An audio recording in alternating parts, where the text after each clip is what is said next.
First World War, Khilafat and non-cooperation. The First World War brought new hardships and growing resentment against British rule in India. Under Mahatma Gandhi's leadership, this discontent gradually developed into a powerful mass movement. But how did people from different sections of the society came together in the struggle for Swaraj? Let's find out. So let us begin the chapter with the question, what was the main reason for the growth of modern nationalism in India? If you recall what you learnt in class 8, you would remember that the British East India Company was able to gradually establish its control over India, as a strong sense of modern Indian nationalism had not developed till then. But by late 19th century, this situation began to change because number one, common experience of colonial exploitation for more than a century and shared struggle against British rule united the people of India. And number two, although different classes and groups experienced colonial rule in different ways, their participation in anti-colonial movement helped develop a sense of national unity and modern nationalism. So here what you have to keep in mind is problems were different for different groups, but the colonial oppressor was common and the struggle was common. This helped to develop national unity. Now, the first major event that created widespread resentment among the people was the First World War. So our next question is, how did the First World War create a new economic and political situation in India? Or the same question can be asked as, how did the First World War create widespread hardships for the people of India? Explain. Now, fighting World War required money.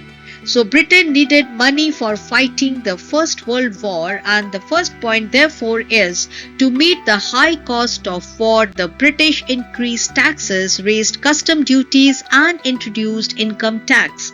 Number two, prices of essential goods doubled between 1913 and 1918, causing great hardships for the common people. Number three, crop failure led to food shortages and the influenza epidemic caused the deaths of millions of people. Now, Britain required soldiers also to fight the First World War. So the fourth point is, forced recruitment of the soldiers from rural areas created widespread anger among the people.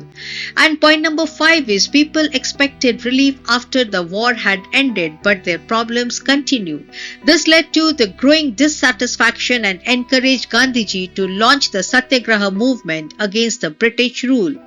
You have already learnt in previous classes about Satyagraha, the powerful method of struggle adopted by Gandhiji during India's freedom movement. In this chapter, let us understand Satyagraha in a little more detail. So our next question is, what did Gandhiji mean when he described Satyagraha as active resistance? Why did he adopt Satyagraha as a method of struggle? Satyagraha and active resistance. Satyagraha was often considered a form of passive resistance or a weapon of the weak. Gandhiji rejected this view. He believed that Satyagraha was a weapon of the strong and involved intense activity, courage and determination. Just imagine facing injustice and even suffering, but still refusing to use violence requires how much courage and self-control. That is why Gandhiji believed that only a mentally strong and courageous person could be a true Satyagrahi. So Satyagraha was actually the weapon of the strong and not the weapon of the weak. Power of the truth and non-violence. Satyagraha was based on soul force and the power of the truth. Gandhiji believed that if the cause was just, physical force was unnecessary. The oppressor could be defeated through non-violence and an appeal to his conscience. In simple words, it meant making the oppressor realize his mistake without using violence. Main reason for adopting Satyagraha as a tool. Firstly, Gandhiji believed that non-violence could unite all Indians. And secondly, he knew that India could not match Britain in armed strength, nor could millions of Indians take up arms. However, they could fight injustice collectively through non-violence, the supreme dharma of Satyagraha. After returning to India, Mahatma Gandhi successfully organized several Satyagraha movements between 1917 and 1918. To learn more about these early Satyagraha movements and their significance, you can watch my video, The Making of National Movement 1870 to 1947 Part 3. Coming to the next important question. What was Rowlatt Act? How did it affect the Indian people and Indian politics? The Rowlatt Act 1919 allowed the government to detain political prisoners without trial for up to 2 years, giving the government enormous powers to suppress political activities. Gandhiji opposed this unjust law and launched a nationwide satyagraha beginning with a hartal on 6 April 1919. Rallies were organized, workers went on strike and shops were closed. Alarmed by the growing popular upsurge, the British government imposed martial law. On 13th April 1919, a large crowd gathered at Jallianwala Bagh. Some had come to protest peacefully, while others, unaware of the imposed martial law, had come to attend the Baisakhi fair. General Dyer blocked the only exit and ordered his troops to fire on the crowd, intending to terrorize the Satyagrahis and create fear among the people. As the news of the massacre spread, people took to the streets and the government responded with brutal repression. Satyagrahis were terrorized and humiliated. Seeing the violence, Gandhiji called off the Satyagraha. He then decided to launch broader movement which took shape in 1920 as the non-cooperation movement, the first major mass movement of the Indian freedom struggle.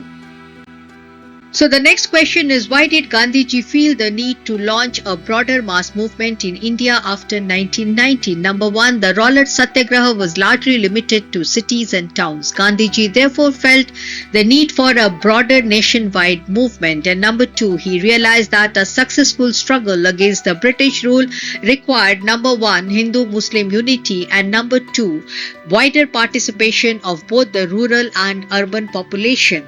Now here you must remember that the First World War gave Gandhiji an opportunity to realize his goal of Hindu-Muslim unity in the form of Ottoman Turkey's defeat by the Allied forces. So the next important question is, what circumstances led to the alliance between the Khilafat movement and the non-cooperation movement? Number one, Gandhiji realized that a strong national movement could succeed only with Hindu-Muslim unity. He therefore decided to support the Khilafat issue.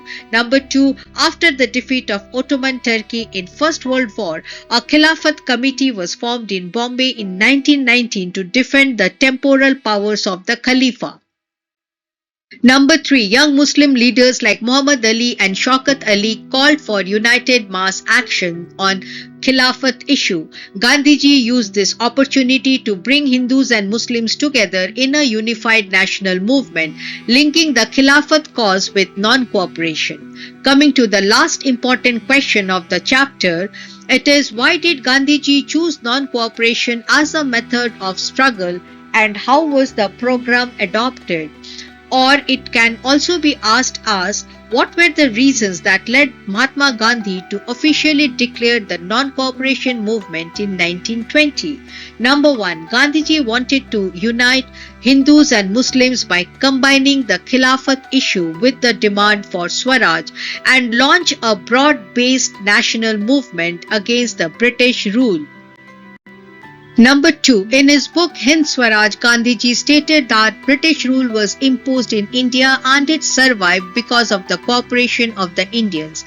Therefore, if the Indians refused to cooperate, the British rule would collapse and Swaraj could be achieved. Number three, he thus decided to launch the non-cooperation movement. He proposed that the movement would be launched in stages. It would start with surrender of government-awarded titles and the boycott of civil services, the army, police, courts, legislative councils, schools, and foreign goods.